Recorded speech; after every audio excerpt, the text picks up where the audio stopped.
ప్రభు అయిన యేసుక్రీస్తు నామములో మీ అందరికీ శుభములు. ఈరోజు దేవుని యొక్క వాక్యం,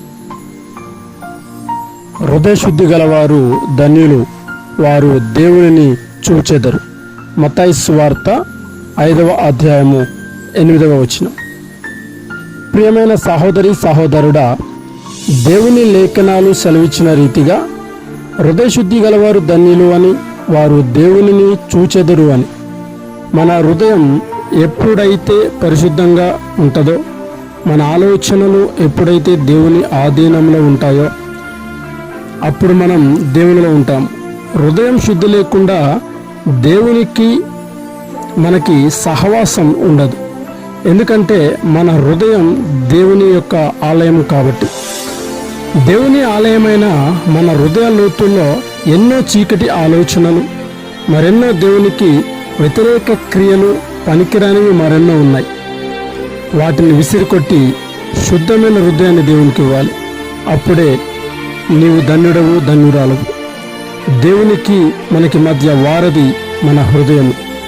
బైబిల్ లేఖనాలలో రాయబడిన ప్రతి మాట కూడా మన జీవితాలను మార్చుతాయి. ఎందుకంటే బైబిల్లో ఉన్న ప్రతి మాట జీవం కలిగినది. ఆ జీవమే మనను నిత్య మార్గంలో నడుపుతుంది. ఆ నిత్య మార్గంలో నడిచే ప్రతి ఒక్కరు కూడా దేవుని రాజ్యానికి వారసులే. హృదయం శుద్ధి లేకుండా దేవుని చూచుట అసాధ్యం. కాబట్టి ప్రియ సహోదరి సహోదరుడా, మన హృదయం శుద్ధి కలిగినది అయితే మన జీవితంలో దేవుని కార్యాలు జీవనదిలాగా, ఒక ప్రవాహంలాగా పరిగెడుతూనే ఉంటాయి. కాబట్టి పరిశుద్ధ హృదయంతో దేవుణ్ణి వెతుకుదాం. అట్టి కృప దేవుడే మనకు అనుగ్రహించుగాక. ఆమేన్. ప్రార్థన. సర్వశక్తిమంతుడా, నా యేసురాజా, నీకు వందనాలు. ఈరోజు ఈ వాక్యం మా జీవితాలను సరిచేసేదిగా, మా హృదయాలను మార్చేదిగా ఉన్నందుకు మీకు కృతజ్ఞతాస్తుతులు.